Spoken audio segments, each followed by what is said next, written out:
Hai, Assalamualaikum dan selamat malam. Okey, bersama saya lagi Fida. Okey, malam ni insya-Allah saya nak share tentang 3 kesilapan yang biasanya kita buat berkaitan dengan target. Tapi sebelum tu saya nak share dulu kisah um, anak tim saya, anak tim bisnes saya yang rank up kepada supervisor bulan lepas. Tahniah. Okey, so bagi orang yang belum tahu nak rank up supervisor dalam Shaklee ni, um, cukup senang sebenarnya. Just buat group sale sebanyak 10,000 sahaja. Dan supervisor ni adalah rank pertama. Ataupun bila dah rank up sebagai supervisor tu dikenali sebagai leader. So bila you are leader, you layak untuk unlock lebih banyak bonus, termasuklah car bonus dan juga berpeluang untuk kumpul point untuk conference ataupun travel dengan Shaklee.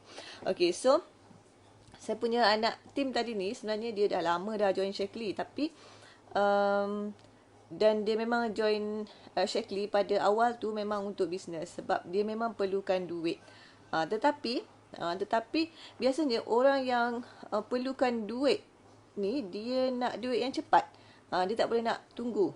So cara nak dapat duit yang dengan cepat dan terjamin adalah dengan kerja dengan orang lah.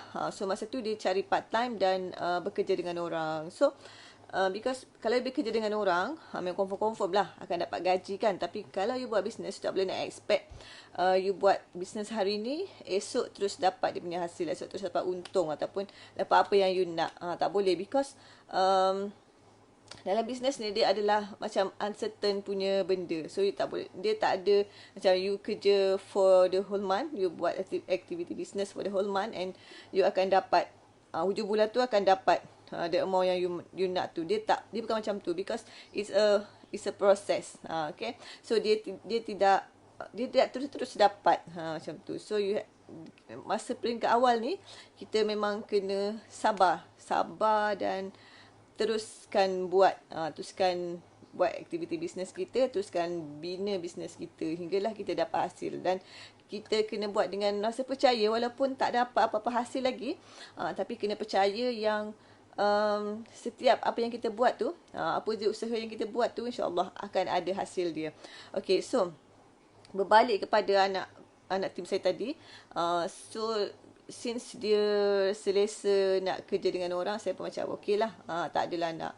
Tapi saya keep on contact dengan dia, keep on berkontak, keep on tanya. So dalam 2 bulan lepas, dalam bulan 7 tu lah, bulan 7 tu dia tiba-tiba cakap nak start business. So of course lah, bila dia nak start business balik tu, dia start dengan kosong, tak ada apa-apanya, dengan tak ada ahli tim, dengan tak tahu apa-apa pun pasal bisnes ke, pasal produk ke, tak tahu apa-apa. Tapi dia ada satu semangat yang membara dan dia ada target yang jelas.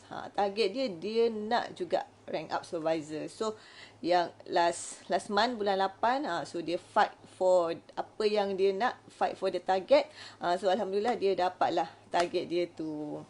Okay, so apa 3 kesilapan yang berkaitan dengan target? Okay, yang pertama adalah bila kita dewasa ni, kita dah takut nak buat target. Kita dah takut nak bermimpi, kita dah takut nak ada impian. Sebabnya dia dah tak sama dah macam zaman kita sekolah dulu. Padahal zaman sekolah dulu benda target tu benda biasa je kan. Kita target nak dapat berapa A dalam exam kan. Kita target nak dapat berapa markah dalam exam. So benda target tu, kalau zaman sekolah kita memang macam biasa je lah kan.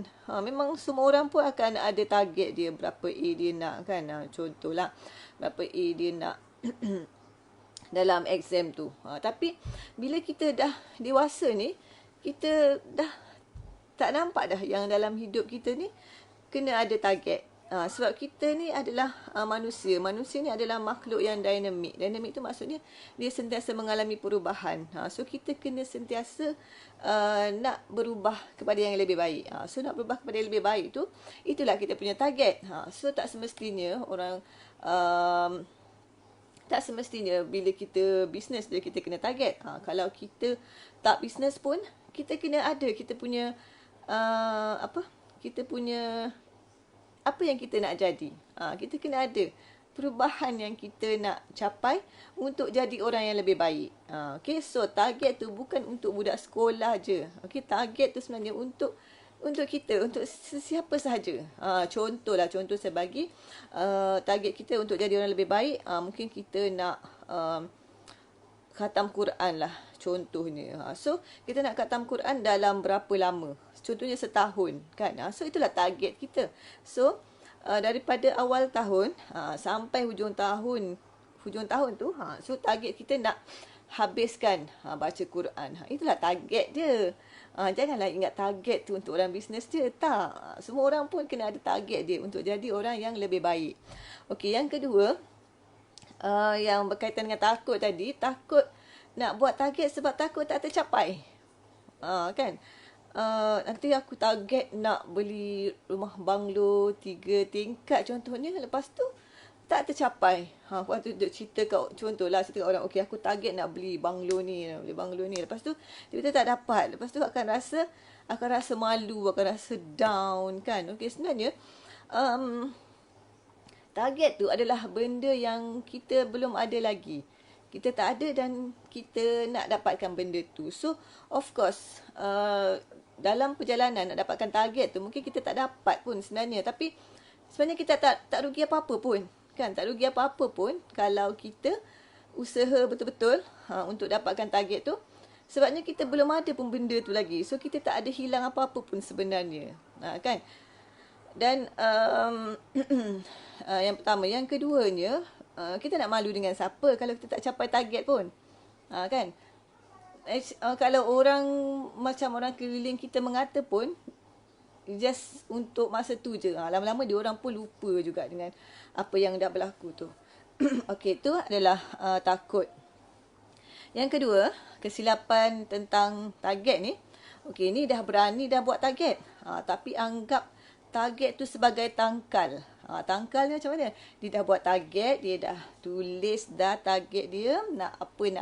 Lepas tu dia tampal kat dinding.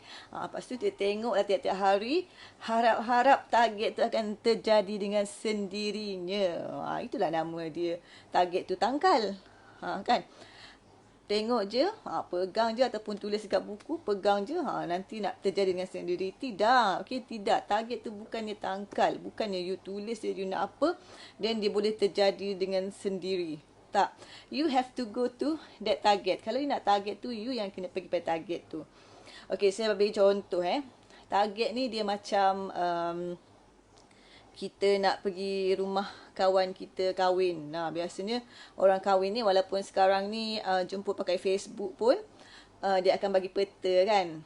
Mesti ada peta. Barulah nampak macam kad kahwin. Kan, kalau tak ada peta tu kurang kad kahwin sikit lah.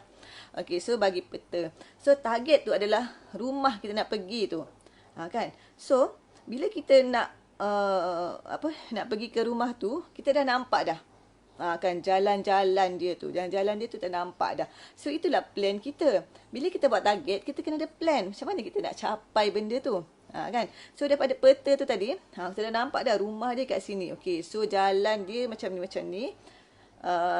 Okay, so kita nampak dah plan kita macam mana. Macam mana kita nak capai target tu. Okay, so sekarang ni terserah pada kita. Macam mana kita nak bergerak dengan plan-plan tersebut. Sama ada kita nak naik kereta ke, kita nak naik kereta api ke, kapal terbang ke, basikal ke, jalan kaki ke. Tu terpulang pada kita. Yang pentingnya target tu dah ada, rumah tu dah ada jalan dia, dah ada peta dia, kita dah nampak dah.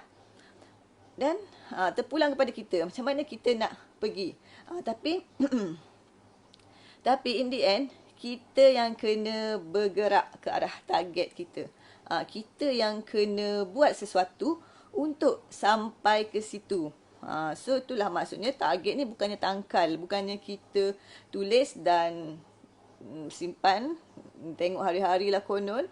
Tapi nak tunggu dia terjadi sendiri. So dia tidak akan terjadi. Nak pergi rumah kawan kita yang kahwin tu pun, kalau kita tak bergerak dari tempat kita berada sekarang, kita tak akan sampai ke sana. Okay? Dan yang ketiga ni, dia nak tunggu dia nak tunggu nampak progress tu, baru dia nak buat target. Okey, contohnya macam ni. macam saya cakap tadi, target ni adalah benda yang kita belum ada kan. So, contohlah. Contoh, kalau kita rasa nak beli kereta BMW lah, contoh lah kan. So, mungkin dia punya down payment tu dalam berapa 50,000 lah kot. Down payment dia, contoh. So, kita nak set target betul-betul tu, tak nak. Kita tak nak, macam takutnya kan, macam takutnya tak dapat 50,000 tu. Kecuali lepas tu, contohnya lah kan, kita bisnes kan, kita bisnes, lepas tu nampaklah kita punya team ni macam bergerak, macam kita punya sales pun macam ada bergerak. So situlah barulah berani nak set target. Kan, yang tadi tak berani nak set, masa yang semua kosong, yang tak ada apa-apa tu, yang tak ada sales apa-apa tu, tak berani nak set target. Tapi bila dah nampak ada sales sikit, barulah nak buat target. Kan, sebenarnya target kita ni dia macam kita tanam pokok. Kan, masa kita tanam pokok tu, kita tanam biji benih dia tu, pokok durian lah contohnya kan, kita tanam biji dia tu, adakah bila kita dah tanam, kita datang, kita tengok esok tak ada hasil dia, kita tinggalkan dia macam tu? Tak kan? Kita akan baja, kita akan siram, sampailah pokok durian tu berbuah. So, samalah juga dengan target kita.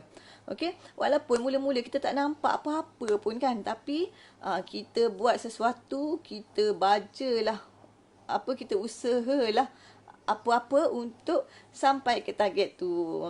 Okay, so disebabkan target ni adalah benda yang kita belum ada, so that's why kita yang kena buat sesuatu untuk adakan dia. Kita yang kena buat sesuatu untuk pergi kepada dia. Okay, so itu saja saya punya sharing malam ni. Terima kasih kepada yang dah join saya tadi. Okay, insyaAllah kita jumpa lagi. Bye-bye. Assalamualaikum.